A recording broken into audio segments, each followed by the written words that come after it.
안녕하세요. 방역전문기업 CNT 대표이사 김성수입니다.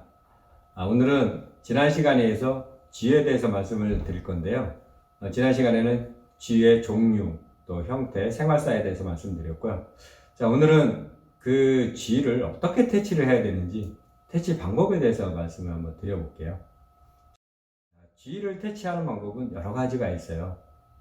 기본적으로 이제 쥐약을 이용하는 경우, 또 천적을 이용하는 경우, 또 기피제를 이용하고 여러 가지 이제 쥐 퇴치하는 방법이 있는데 그중에 가장 많이 쓰는 게 쥐약이죠. 쥐약과 끈끈이를 많이 씁니다.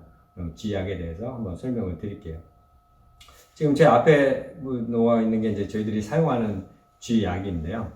이게 보통 원재는 다 비슷비슷합니다. 쿠마테트라릴, 또 플루코아펜, 또 라쿠민 TP 이런 원재를 가지고 이런 제제를 다 만들어요. 그래서 제제 형태가 이렇게 이제 블록으로 되어 있는 것도 있고요. 이런 식으로요. 또 쌀쥐약, 그래놀라 해가지고 쌀쥐약으로 이렇게 되어 있는 것도 있고, 이렇게 조금 블록 형태로 다 약간 조금 작은 그런 형태로 되어 있는 것도 있고. 자, 예.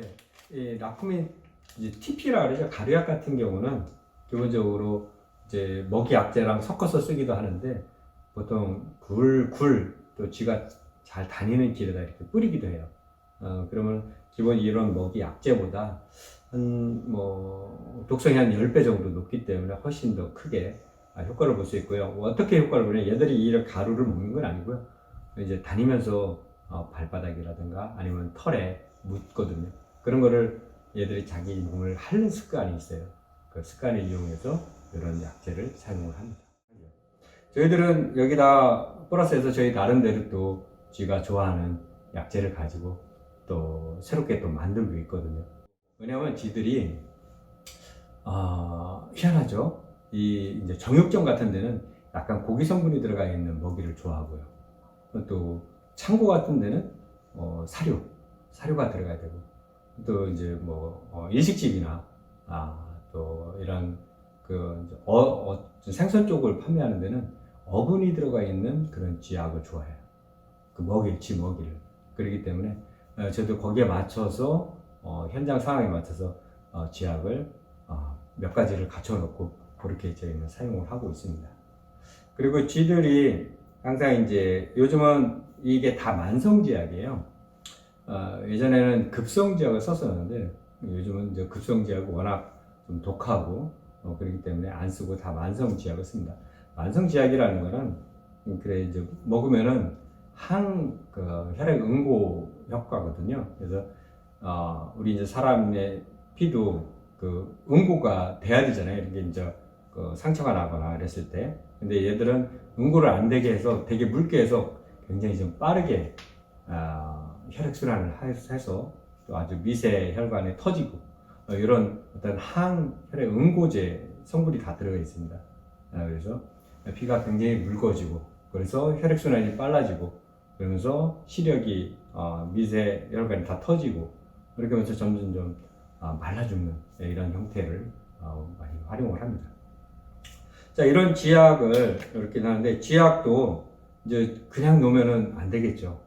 그래서 이런 조그만 어떤 쥐약 통도 있고요. 쥐약 이제 보통 우리 트랩이라고 하는데 이렇게 놓으면은 일반 보통 어른들은 이렇게 이제 쥐약이 써 있으니까 쥐약이구나 하는데 아이들이나 애완동물 같은 경우는 문제가 될 수가 있기 때문에 이런 데는 이제 아이나 애완동물이 없는 경우에는 이걸 쓰고요.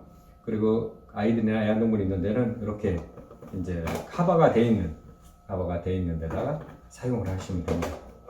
그리고 외부에는 이런 게 이제 날아가기 때문에 외부에는 이렇게 좀 무겁고 튼튼한 그런 트랩을 사용을 합니다.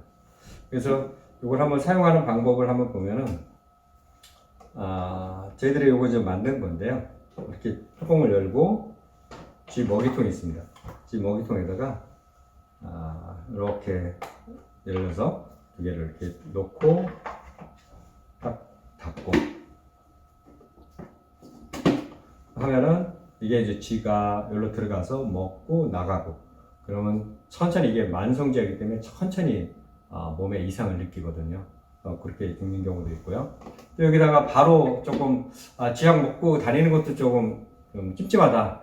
그럴 때는 이렇게 이제 끈끈이를 이렇게 글루페이퍼죠. 글루페이퍼 이렇게 넣으면은 여기 지나가다가 묶고, 먹이를 먹으러 왔다가 이게 끈끈이에 붙어서 잡히고 이렇게 못 나가고 이렇게 하는 경우가 있습니다.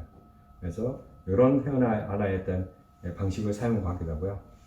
또 이런 끈끈이 같은 경우도 이런 뚜껑이 있어야 되는데 이게 실내에 놓기는 좀 애매하잖아요. 너무 크니까. 그럴 때는 이런 터널을 저희들은 사용합니다.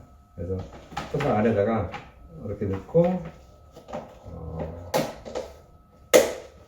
이렇게 조립을 해버리면은 깔끔하죠. 그래서 여기 쥐가 잘 다니는 곳에다가 넣으면은 쥐를 퇴치를 할 수가 있습니다. 그래서 이러한 이제 그 쥐를 잡을 때 이런 쥐약 또 끈끈이를 이용해서 잡기도 합니다. 네, 또 쥐 잡을 때 이제 천적도 있죠. 천적 같은 경우는 요즘 고양이도 쥐를 안 먹는다고 하는데, 안 잡는다고 하는데, 그래도 고양이 이런 또 살쾡이류 이런 것들이 쥐의 천적이 될 수도 있습니다. 또 기피제라는 게 있어요. 쥐가 싫어하는 어떤 그 냄새, 그 냄새를 거기다가 아예 투입을 시켜서 쥐가 못 오게 하는 건데요.